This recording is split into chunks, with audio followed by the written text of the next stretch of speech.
오늘은 레위기 15장 31절 우리 한 절 말씀이 되겠습니다. 레위기 15장 31절입니다. 같이 읽도록 하겠습니다. 시작. 너희는 이와 같이 이스라엘 자손이 그들의 부정에서 떠나게 하여 그들 가운데 있는 내 성막을 그들이 더럽히고 그들이 부정한 중에서 죽지 않도록 할지니라. 아멘. 우리 옆 사람과 인사하겠습니다. 주님의 이름으로 사랑합니다. 네, 아멘. 오늘은요, 무덤까지 가지고 갈 비밀은 없습니다. 이 무덤까지 가지고 갈 비밀은 없습니다라는 제목으로 같이 말씀을 나누도록 하겠습니다. 엊그제요, 우리들 교회 이호숙 권사님이 나누신 말씀 중에요, 남편이 25년을 바람을 폈다고 합니다. 이제 서울대를 나오신 그분은 참아내고 견뎌내신 것이 말씀 때문이었다라고 합니다. 우리가요, 사건을 통해서 이렇게 문제를 보잖아요. 근데요, 진짜 하나님의 때에 또 사건을 주셔서 돌아오게 하신다라는 것을 이야기하시면서요, 남편이 사업이 잘 되다가 이제 하루아침에 망하게 되고 감옥에 가게 되어지는 사건을 통해서 돌아오게 되었다라고 하는데, 근데요, 여러분, 이런 부탁 혹시 감당하실 수 있겠습니까? 이 남편이요, 자기가 바람핀 여자에게 예수님을 좀 전해달라고 자기 아내한테 부탁을 했다고 합니다. 근데 이 권사님이 정말 바람핀 그 여인을 만나서 예수님을 이렇게 전해 주었다라고 하더라고요. 어떻게 이것이 참 가능할까라는 생각이 들 정도였습니다.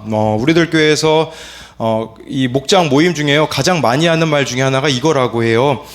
무덤까지 가지고 갈 비밀이었는데 이야기합니다라는 말을 수없이 들었다고 합니다.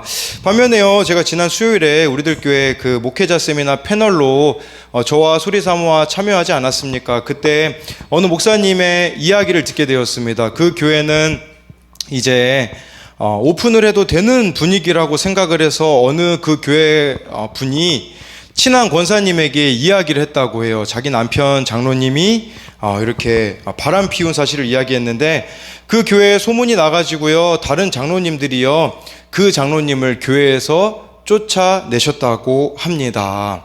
네, 이 목사님은 끝까지 그 장로님을 지키려고 했으나 다른 장로님이 그 장로님이 있으면 자신들이 교회를 나가겠다라고 이야기를 했다고 하는데, 그 이야기를 들으신 김양재 목사님이 그렇게 이야기하시더라고요. 그렇다면 그 장로님은 도대체 어느 교회를 가란 말입니까? 라고 이야기를 하시더라고요.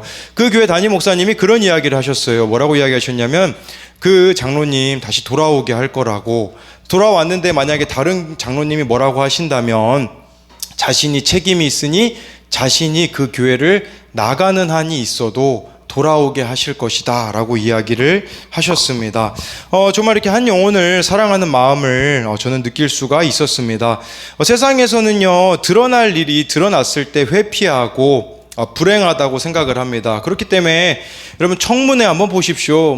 정직하게 이야기하는 사람이 어디 있습니까? 제가 자주 언급하는 영화 중에 하나가 완벽한 타인이라는 영화가 있거든요. 그 영화 내용은 뭐냐? 친구들이요, 나이가 먹어서 이제는 어른이 되어가지고요, 갑자기 게임을 하자고 해요. 무슨 게임을 하자고 하냐면, 지금부터 오는 모든 문자 메시지나 이메일이나 전화는 공개를 한다라고 이렇게 이야기를 하거든요. 어떻게 됐을까요? 난리가 납니다. 각자 핸드폰을 테이블 위에 올려놓고 통화 내용, 문자, 이메일까지 공유하자고 하는데 전혀 상상하지 못한 결말로 이르게 됩니다. 그러면서요, 그 영화의 마지막에 결말이 뭐라고 말하는 줄 아십니까? 이렇게 이야기합니다. 모든 사람에게 드러내지 말아야 될 비밀이 있는 거다. 그 비밀이 지켜져야 가정이 유지되고 친구 관계가 유지되고 삶이 유지된다라고 세상적인 그런 이야기로 우리들에게 말을 해주고 있습니다. 그런데요, 여러분, 과연 그럴까라고 할 수가 있겠는가 하는 거죠. 그렇게 이중적인 삶을 살아가는데 어떻게 괜찮을 수가 있겠냐라는 것이에요. 오늘 우리가 살펴볼 본문은요, 레위기 15장입니다. 레위기 13장은 다양한 나병에 대해서 나와 있어요. 나병이 한센병이라고도 할 수 있겠지만 다양한 피부병이라고도 할 수가 있습니다. 레위기 14장은요, 나병에서 낫게 되었을 때 돌아올 수 있는 방법을 하나님께서 가르쳐 주시는 거죠. 그런 생각을 좀 해보게 돼요. 여러분, 나병에 대해서 생각해 보면요, 차라리 눈에 보이는 나병에 걸리면 회개하기가 더 쉽겠다라는 생각을 해보게 되어지는 거죠. 제가 어린 시절에 그 수두에 걸렸던 기억이 있거든요. 온몸에 부스러기 같이 올라왔던 적이 있어요. 그렇다면 여러분, 그 당시 나병은 물론 100% 다 죄 때문에 나병에 걸리진 않았습니다. 근데 성경에 보면 죄 때문에 나병에 걸린 경우가 있어요. 미리암 같은 경우, 모세의 누이 미리암이 모세에게 대적했다가 나병에 걸리는 일들이 벌어지게 되는 것이죠. 내가 죄를 지어서 이렇게 나병이 걸렸다면요, 회개하기가 쉽습니다. 왜냐하면 내 눈에도 보이고 다른 사람의 눈에도 보이기 때문에 내가 수치감을 느끼기 때문에 회개할 수밖에 없는 것이죠. 그러나 문제는 나병처럼 눈에 드러나지 않는 경우는 어떠느냐라는 것이겠죠. 여호수아서에 보면요, 하나님이 여리고 전쟁을 말도 안 되는 방법으로 승리하게 해주세요. 13바퀴를 돌고 나서요, 여러분, 여리고성이 안으로 무너진 게 아니라 밖으로 무너졌습니다. 무슨 말인 줄 아세요? 하나님이 여리고성을 무너뜨려 주셨다라는 뜻이에요. 그런데 여리고성을 그렇게 무너뜨리게 해주시면서 하나님이 뭐라고 얘기하셨냐면 이렇게 이야기하셨어요. 모든 것은 다 진멸하고 하나도 취해서는 안 된다라고 하는데, 거기에 이스라엘 백성 중에 한 명인 아간이 있잖아요. 여호수아 7장에 보면요, 시날산의 아름다운 외투 한 벌, 은 200세겔, 무게가 50대는 금덩이 하나를 탐내서 숨깁니다. 그랬을 때 회개하면 얼마나 좋겠어요. 근데 몰래 한 거기 때문에 모를 줄 알았던 거죠. 제비뽑기 하다가 결국은 자신이 걸리게 되거든요. 여러분, 이 아간이 몰래 죄를 범했을 때 무슨 일이 벌어집니까? 아이성 전투에서요, 36명이 죽는 일이 벌어지는 것이에요. 무엇을 말하는 것이냐?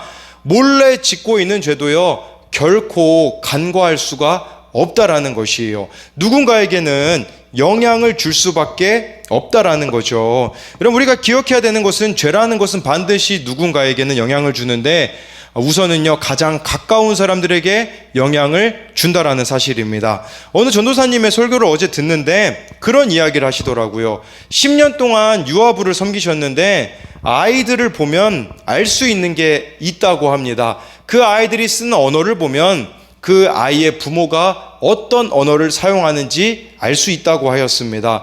다른 한 가지는요, 훈육할 때 보면 부모가 어떻게 훈육하는지 알 수 있었다라고 해요. 어느 아이는요, 그냥 조곤조곤 얘기해도 말을 잘 듣는 아이가 있대요. 근데 어떤 아이는요, 조곤조곤 해가지고는 안 되기 때문에 큰 소리를 내거나 강하게 말해야 듣는 아이가 있다고 하더라고요. 그렇게 부모에게 훈육을 받아온 것이죠. 부모의 모습이 고스란히 자녀에게 투영되었다라고 하는 것입니다. 여러분, 좋은 습관이든 안 좋은 습관이든 이처럼 영향을 줄 수밖에 없는데 하물며 죄라고 해서 별개라고 할 수가 있겠습니까? 오늘 우리가 다룰 레위기 15장은요, 드러나지 않는 죄를 다루고 있습니다. 나병과는 다른 것이죠.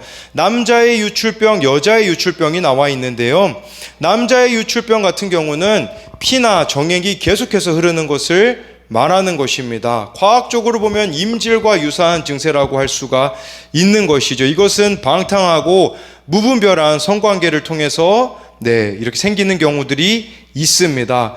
근데요, 이것의 문제는 두 가지입니다. 첫째로는요, 이 성병이라는 것은요, 우리들의 눈에 드러나지 않는다라는 사실입니다. 또 한 가지, 두 번째 문제가 있는데요, 우리 레위기 15장 7절을 읽어보도록 하겠습니다. 7절입니다. 15장 7절입니다. 시작.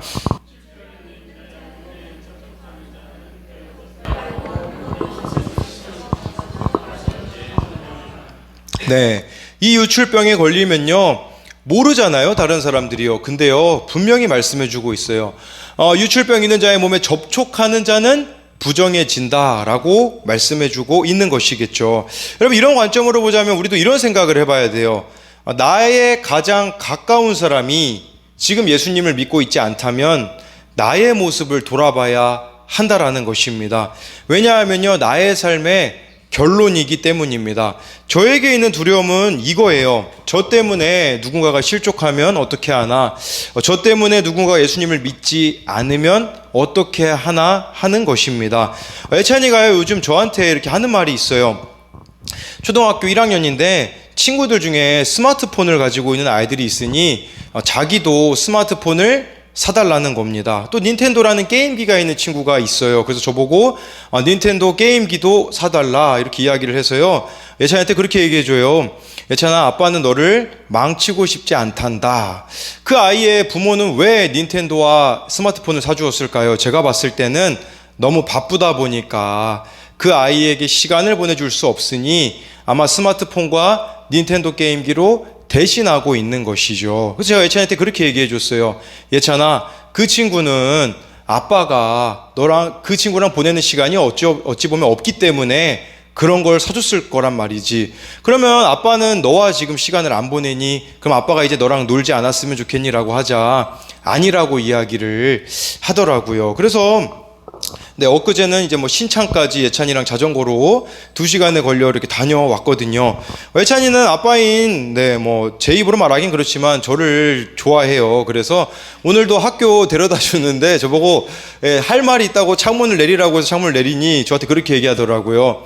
이따가 나랑 놀아. 이제 이렇게 이야기하고, 우리들 교회 간다고 하니까 엄마만 가면 안 돼, 아빠. 이제 이렇게 이야기를 하더라고요. 물론 나이가 이제 먹으면 어떻게 될지는 모르겠지만, 될 수 있는 한 예찬이에게 아빠가 보낸 시간들을 남겨주는 것이 필요하다라는 것이겠죠. 지지난주 큐티 묵상간증에 날라리 제사장이라고 어느 아버지가 쓴 묵상간증에 보니까요, 첫째 아들이요, 또래 아이에 비해 학습이 느리고 충동적인 행동을 보일 때가 많아 ADHD 검사를 받아보면 좋겠다라고 했다고 해요.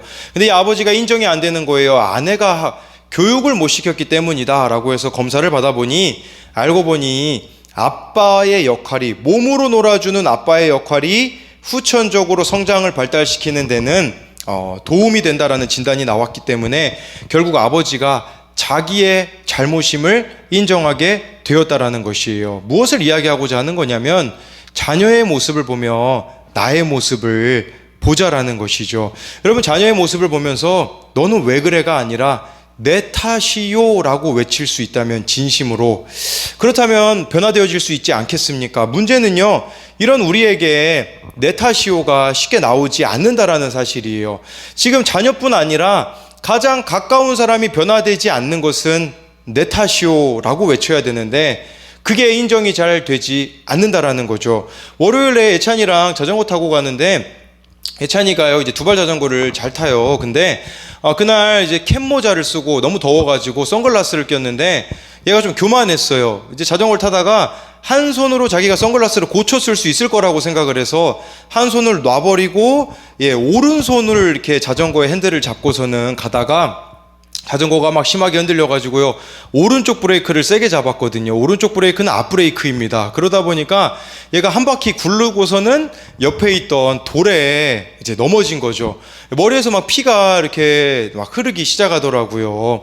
우리 또 김재 지사님이 또 도와주셔서 이렇게 꼬매진 않았지만, 근데요, 예찬이가 피가 막 머리에 흐르니까 당황스러워 하잖아요. 그래서 제가 이렇게 얘기했어요. 얘가 좀 진정되게 하려고요. 예찬아, 아빠 때문이야. 아빠가 헬멧을 안 씌우고 태워서 이런 일이 벌어진 거야. 미안해라고 했거든요. 근데요, 이제 사모님이 봉고차로 이제 데리러 왔어요. 이제 소리사모랑. 근데 예찬이가요, 가는 길에 퉁명스럽게 뭐라고 이야기하냐? 이렇게 이야기했어요. 아빠 때문에 내가 이렇게 다쳤어. 이렇게 이야기를 자기 입으로 하더라고요. 아니, 내 입으로 말했을 때는 괜찮은데 얘 입으로 들으니까 기분이 되게 나쁘더라고요. 그래가지고 제가 뭐라고 얘기했냐? 너도 잘못한 게 있어. 이제 제가 이렇게 이야기한 걸 보면서 정말 이 내 탓이요 외치는 게 쉽지 않다라는 생각을 해보게 되었어요. 여러분들은 좀 어떠십니까? 자녀들이나 가까운 사람들이 변화되지 않는 모습을 보면서 내 모습을 보고 계십니까? 그리고 내 탓이요라고 정말 우리가 외치고 있냐라는 거죠. 19절 말씀부터는요, 여자의 유출병에 대해서 나옵니다. 우리 19절 말씀 같이 보겠습니다. 시작.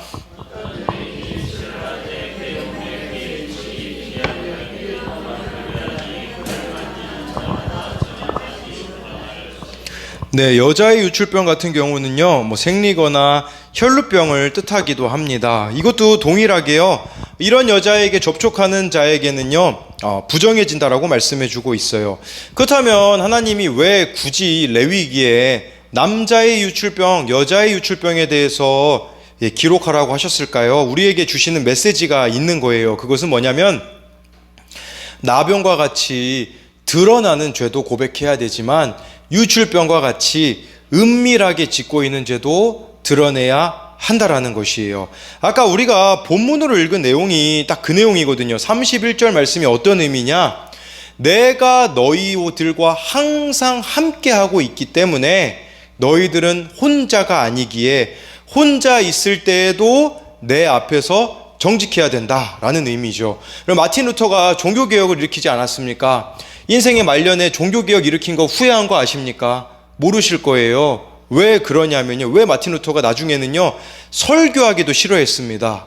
그 이유는 오직 은혜로 구원받는다라고 말하자 사람들이 그것을 악용한 거예요. 나는 은혜로 구원받으니까 오히려 종교개혁 하기 전보다 사람들이요 더 악하게 살았다라고 해요. 그래서 그때 마틴 루터가 만든 말이 여러분들이 잘 아는 코람데오라는 말을 만든 거예요. 하나님 앞에서 살아가야 된다. 그런 의미가 있는 것이겠죠. 이 유출병에 대해서도 말씀해주고 있는 것은 무엇이냐면 아무도 보지 않는 그곳에서 내가 보고 있다.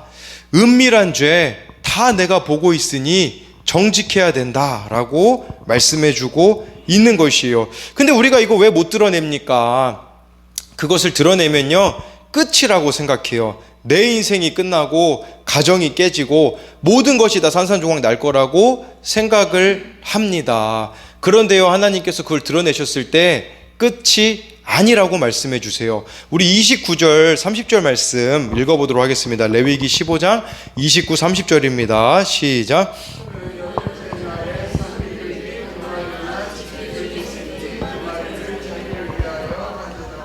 회막문 앞 제사장에게로 가져갈 것이요 제사장은 그 한 마리는 속죄제로 다른 한 마리는 번제로 드려 유출로 부정한 여인을 위하여 여호와 앞에서 속죄할지니라. 네, 여러분, 이 제물을 드릴 때 있잖아요. 부자들이나 아니면 큰 죄를 지었을 경우는 큰 제물을 드립니다. 그래서요, 예를 들어서 대제사장 같은 경우는 제사장은 소를 드려야 됐었습니다. 근데 여기서 지금 드려야 되는 제물이 있잖아요. 이 유출병에서부터 회복되었을 때 드려야 되는 제물은 산비둘기 2마리나 집비둘기 3끼라는 것은 무슨 말이겠습니까? 죄가 크지 않다라는 뜻이에요. 우리는 은밀한 죄를 못 드러내요. 너무 크게 생각하기 때문이거든요. 하나님은 그렇게 말씀하시는 거예요. 내가 꽁꽁 숨기고 있는 그 죄를 드러내는 거 사실은 별게 아니란다. 비둘기로 회복될 수 있을 정도라면 하나님 보시기에는 큰 게 아니라는 거예요. 우리는 너무 크게 여겨져가지고 못 드러내잖아요. 하나님 보시기에는 전혀 그것이 큰 게 아니라고 말씀해주고 있는 것이에요. 최근에 그 마가다락방 박찬희 목사님의 설교를 듣는데요, 목사님이 이런 말씀을 하셨어요. 지금까지 목회자로 많은 훈련을 받는데 지금도 어려운 게 있대요. 목사님이 기도하는 거, 산기도하는 거 그렇게 어렵지 않고, 설교하는 것도 어렵지 않고요, 전도하는 것도 조금 어렵지만 그렇게 어렵지는 않다고 해요. 목사님이 제일 어려운 것은요, 누가 목사님 집에 오는 거라고 합니다. 예, 그거보다 더 어려운 것은 누구랑 사는 거라고 해요. 여러분, 집에 사람이 오면 어떻습니까? 네, 만약 안 간다고 생각해 보세요. 힘들겠죠. 근데요, 우리 안에 예수님이 오시면 어떻게 될까요? 너무 불편해지는 거예요. 마치 손님이 오듯이. 그렇기 때문에 찬송가 내 주를 가까이 하게 함은 십자가진 같은 고생이나 라는 고백이 있는 거죠.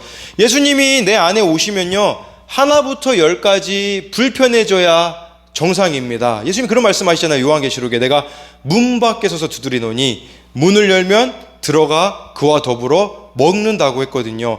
예수님이 성령으로 우리 안에 들어와 사시잖아요. 그러면요, 불편해지기 시작할 거예요. 입는 거, 먹는 거, 마시는 거, 돈 쓰는 거, 시간 보내는 거 단 한순간도 내 마음대로 할 수가 없습니다. 아무도 없을 때도요, 내 개인적으로 보내는 시간도 24시간 365일 고달픕니다. 내가 말 한마디 하는 거, 행동 하나, 음란한 마음이 들어올 때도 할 수가 없는 것이죠. 여러분, 내 집에 손님이 한 명이 와도 우리가 집을 다 치우는데 예수님이 내 안에 들어와 사시는데 얼마나 여러분들은 마음의 정리를 하고 살아가고 계십니까? 이번 한 주를 한번 돌아보세요. 예수님 때문에 내 마음이 불편한 게 있었는가? 나는 얼마나 예수님을 의식하고 살았는가를 점검해 봐야 된다라는 것이겠죠. 저와 여러분들 안에 있는 유출병이 무엇인지 돌아보셔야 돼요. 유출병이 있으면요, 마음으로 짓는 죄가 될 수도 있어요. 생각으로 짓는 죄, 숨기며 짓는 죄, 원망, 시기, 분노, 정죄, 이런 것들이 내 안에 있으면요, 예수님이 내 안에 사실 수 없다라는 것을 기억해야 한다라는 것이에요. 그러나 예수님이 내 안에 들어와 사시면 어떻게 될까요? 세상 사람들이 죄가 아니라는 것도 나는 죄로 느낄 수밖에 없다라는 거죠. 그걸 알기 때문에요, 사도 바울이 어떤 고백을 합니까? 우리 말씀 한번 찾아보겠습니다. 고린도전서 10장 23절 24절 말씀입니다. 고린도전서 10장 23절 24절 말씀입니다. 네, 시작.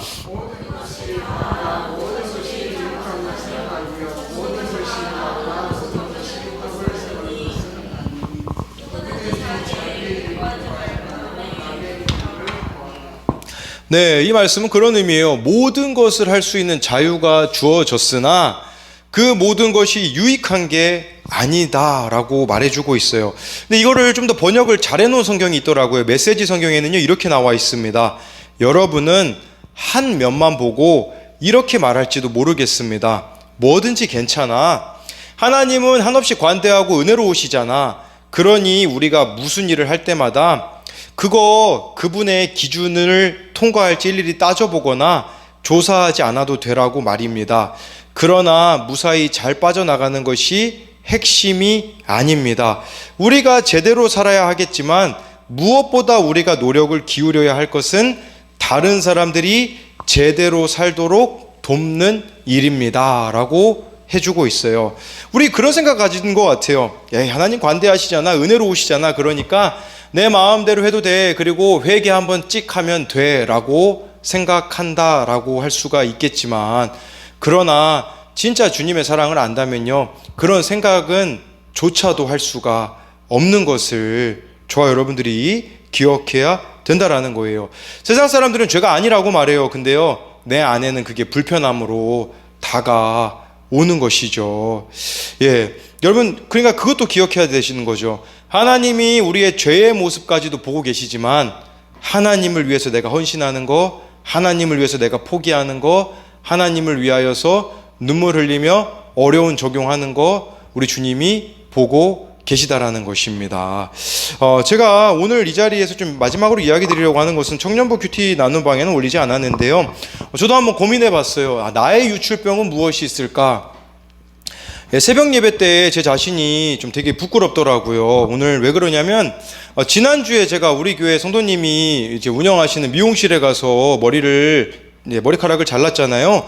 그래서 엊그제 우리들 교회에서 이제 패널로 새 교회 목사님들, 저를 포함해서 이제 두 분과 함께 3명이 섬겼는데, 저만 부목사였고 제가 보기에 두 목사님에 비해서는 아무것도 아닌 것 같더라고요. 그 두 분은요, 어느 교회는 5명으로 개척해가지고 2,300명까지 이제 교인이 이제 늘어난 그런 교회 목사님도 계시고요. 그 다른 목사님은 한 교인이 1,000명 정도 되는 그 교회 목사님들이 패널로 왔는데, 제가 거기에, 저는 그분들은 담임 목사님이고 저는 부목사인데 저도 좀 의아하더라고요. 그분들 이야기 들으면서. 그래서 이제 저를 이제 인도해 주시는, 이제 위치를 잘 모르니까 인도해 주시는 우리들 교회 부목사님이, 지난번에 제가 밖에서 한번 만난 목사님이 있거든요. 근데 그 목사님한테도 제가 이렇게 물어봤어요. 뭐라고 이야기했냐면, 제가 여기 왜 왔는지 모르겠어요, 이렇게 그 부목사님에게 이야기하자 그 부목사님이 이렇게 말씀하시더라고요. 그러게요, 김양재 목사님이 불렀잖아요. 이유가 있을 거예요, 그러더라고요. 근데 제가 이제 패널로 섬기는데 제가 좀 대답한 게 이렇게 마음에 드셨나 봐요. 이제 끝나고 가려고 하는데 김양재 목사님이 저보고 이번 주에 우리들 교회에서 설교를 할 수 있겠냐고 이야기를 하시더라고요. 그래서 이번 주는 좀 저도 준비가 안 됐습니다. 그래서 한 2주나 3주는 괜찮을 것 같습니다. 그랬는데 전화로 네, 이번 주에 꼭 와달라고 해서 이제 뭐 이번 주에 1부, 2부, 3부를 가서 설교하게 되었어요. 집에 와서 이제 부모님한테 이야기 드리니까 저희 아버지는요, 그 특유의 미소가 있습니다. 그 흐뭇한 미소가 있어요. 말은 안 하셔도 이미 그 입꼬리에 그 부끄러운 미소가 있어요. 그래서, 기뻐하시는구나. 저희 어머니는 뭐 가문의 영광이라고 막, 네, 이제 소문을 내고, 우리 강혜찬은요, 뭐라고 얘기하냐면, 유명한 교회 가니까 우리들 교회 가서 사람들을 많이 데리고 오래요, 저보고. 그래서 우리 순복음 아름다운 교회를 좀 홍보하고 많이 우리 교회로 좀 데리고 오면 좋겠다고 이제 저보고 이야기를 하더라고요. 그러니까 제가 무슨 생각이 드니까 이번 주 주일에 가거든요. 그러다 보니까 좀 더 멋있는 모습으로 가고 싶은 거예요. 그래서 다른 미용실에 어제 가가지고 머리카락을 또 잘랐거든요. 근데 오늘 새벽에 하필이면 우리 성도, 그 미용실 운영하시는 성도님이 안 나오시다가 새벽 기도를 오늘 나오신 거예요. 딱 저기 앉아 계시는데 새벽에 들어오자마자 제가 너무 부끄럽더라고요. 뭐가 부끄럽냐면 이게 저의 유출병이라는 생각이 들더라고요. 누군가는 그렇게 이야기할 수 있겠죠. 뭐 그런 거 가지고 그러냐. 근데요, 제 안에 성령께서 너무 큰 찔림을 주시더라고요. 너는 사람들에게 그렇게 잘 보이는 게 뭐가 중요하냐. 저 성도 한 명 마음 얻는 게 더 중요한 게 아니니? 라고 제 마음에 물으시니 정말 주님 앞에서 회개할 수밖에 없었어요. 하나님, 정말 제가 사람들에게 잘 보이고 싶어하는 이 유출병이 제 안에 있습니다. 이제는요, 이런 짓 안 할게요. 그냥 뭐 다른 사람들이 어떻게 보는 것이 중요한 게 아니라 우리 성도님 마음 얻을 수 있다면 그것으로 적용하겠습니다 라고 이렇게 이야기를 하나님 앞에 올려드릴 수가 있었습니다. 여러분, 오늘 말씀을 마무리하자면요, 무덤까지 가지고 갈 비밀은 없습니다. 저도요, 우리 교회가 그랬으면 좋겠어요. 그 누구에게도 말하지 못하는 것들을 이야기할 수 있는 공동체, 이야기해도 이게 뒷담으로 끝나는 것이 아니라 그 사람을 위하여서 같이 울어줄 수 있고 그 사람이 다시 세워질 수 있도록 서로 일으켜주는 저와 여러분들이 되면 얼마나 좋겠습니까? 그리고요, 우리 교회 모든 성도님들이 구원에 관심이 있어서 정말 아까 그 교회처럼 누가 뭐 이렇게 그런 행동들을 저질렀을 때 나가라고 오지 말라고 하는 게 아니라 더 그 사람을 불쌍히 여겨줄 수 있는 공동체가 저와 여러분 모두가 되면 얼마나 좋겠습니까? 근데요, 구원이 목적이 되면요, 불편해지더라고요. 정말 그 사람이 구원이 목적이 되면요, 정말 가만히 있을 수가 없겠더라고요. 저희도 뭐 이야기한 것 중에 하나가 그거지 않았습니까? 네, 우리 목사님께서 대예배 시간에 이제 교회에서 앞에서 섬기시는 분이 빠지게 되어지면 한 달 동안 세우지 않겠다라고 하셨던 부분이 있는데, 마침 지난주인가요? 지지난주에 우리 어느 분이 또 개인적인 사정으로 빠지게 되었을 때 고민이 되는 거죠. 이거 그냥 넘어가야 되나? 근데 이거 이야기하면 교회 떠날 것 같은데, 그때부터 고민하기 시작하는 거예요. 기도하기 시작하는 거예요. 하나님, 진짜 구원에 관심이 있는데 이거 이대로 내버려 둔다면 그냥 이대로 계속 살아갈 텐데, 그렇다고 이야기하자면 교회를 떠날 수도 있는데 어떻게 해야 될까요? 그냥 하나님 앞에 기도하기 시작하는 거예요. 하나님, 어떻게 해야 될까요? 어떻게 해야 될까요? 어떻게 해야 될까요? 그냥 그렇게 기도하다가 우리 또 목사님께서 저랑 1:1 양육을 받으라고 이렇게 하셔가지고 이제 1:1 양육을 받는 걸로 대신하기로 했거든요. 매주 만나서. 근데 또 전화해가지고 1:1 양육하자는 게 막 말을 못 하겠는 거예요. 제가 여러분 아시잖아요. 극소심령이잖아요. 그래서 막 전화를 하는 것도 막 떠는 거예요. 이거 이 얘기 어떻게 드리지? 이미 목사님 얘기했지만 날 안 만나주면 어떡하지? 고민하다가 또 어제 이렇게 연락을 드려서 이제는 정말 반갑게 맞아주시면서 매주 만나자고 이렇게 이야기를 하시더라고요. 그런 거 구원에 관심이 있으면요, 그렇게 저와 여러분들이 더 많은 고민들이 있을 겁니다. 그러나 우리의 진짜 목적이 영원한 하나님 나라가 되어서요, 천국 들어가는 것이 목적이 되어서 구원에 대한 고민이 있으므로 다른 사람들을 방치해 두는 것이 아니라 어떻게 하면 하나님 앞에 올바로 세울 수 있을까 고민하며 기도하는 저와 여러분들이 되었으면 좋겠고요. 그리고 이제는 예수님이 내 안에 사시기 때문에 말과 행동과 삶 전체가 우리 주님 보시기에 부끄럽지 않는 그런 삶이 되는 저와 여러분들이 되기를 소망합니다.